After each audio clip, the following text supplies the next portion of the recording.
Guys, ये कहानी सुनने के बाद आपके रोंगटे खड़े हो जाएंगे। सर्द रात थी, वो 3 बजे की। हर तरफ कोहरा पसरा था, धुंध फैली थी और इतनी ठंड और अंधेरे के बीच कुछ भी नजर नहीं आ रहा था। तभी अचानक से एक गोली की आवाज आती है और एक सिपाही जो टावर पर चढ़कर निगरानी कर रहा था वो सीधा नीचे गिर जाता है। कुल 22 सिपाही थे जो बॉर्डर की रक्षा कर रहे थे, अब बच जाते हैं सिर्फ 21।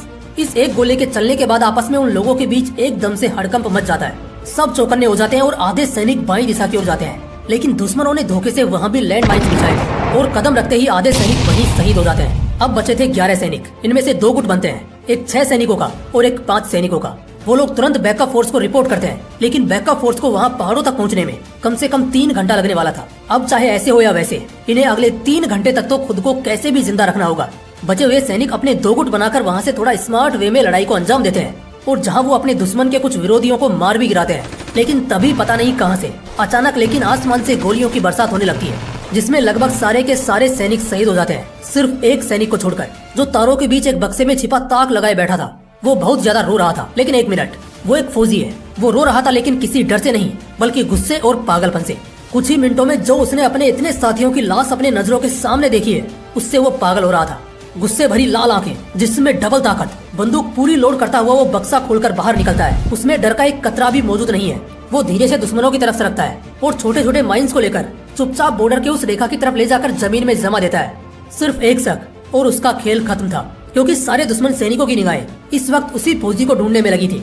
लेकिन वो तारों के नीचे से किसी तरह छिपते हुए अपना काम कर जाता है। उसकी आंखें इतनी लाल थी, समझो उसकी आंखों से खून के आंसू निकल रहे हैं, क्योंकि उसके दिलो दिमाग में अभी भी उसके साथियों की तस्वीरें चल रही थी, जिनका बड़ी बेरहमी से इन्हीं दुश्मनों ने कत्ल किया था। जैसे ही वो फौजी अपने मकसद में कामयाब होता है, वो तुरंत खड़ा होकर चिल्लाने लगता है ताकि दुश्मन उसे देख ले और उसको पकड़ने के लिए भागते हुए उसकी तरफ आए और माइंस पर कदम रखते ही राख हो जाए। लेकिन उसे खुद भी उन माइंस से बचकर वहाँ से भागना होगा, नहीं तो एक गलत कदम और शरीर के चितड़े चितड़े हो जाएंगे। ऐसे में ये गौर करना लगभग नामुमकिन है कि जमीन के किस छोर पर माइंस है या नहीं।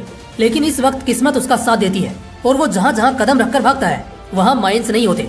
लेकिन दुश्मन को उकसाने में वो कामयाब हो जाता है और सारे दुश्मन उस बॉर्डर के कॉर्नर पर एक साथ भागते हुए जमा होते हैं। लेकिन तभी एक के बाद एक बहुत सारे बम फटते हैं और सारे दुश्मन एक के बाद एक खत्म होने लगते हैं। ये सब देखकर उस फौजी की आंखों में गजब की खुशी दौड़ जाती है, क्योंकि वो अपने उन सभी दुश्मनों को अपनी आंखों के सामने चितड़े चितड़े होते हुए देख पा रहा था। लेकिन तभी उसका भी पैर गलती से एक सॉफ्ट माइन पर लग जाता है और जय हिंद का नारा लगाते हुए वो फौजी अपने वतन के लिए शहीद हो जाता है। वो 3 सबसे बड़ी सीख जो हमें इस वीडियो से मिलती है वो है कि अगर पागलपन जगाया जाए ना तो हर डर छोटा लगता है। दूसरा, जिगर बनाने के लिए बॉडी से ज्यादा मजबूत कलेजे और अपने आत्म सम्मान के प्रति प्यार की जरूरत होती है। और तीसरी सीख, तुम हर बार जीत जाओगे अगर अपने पागलपन पर उतर जाओगे। दोस्तों, उम्मीद करता हूँ आज के इस वीडियो के बाद तुम्हें जो भी काम करना पड़े तुम दिल से करोगे और उन सब में कभी भी पागलपन दिखाने से पीछे नहीं हटोगे। जय हिंद।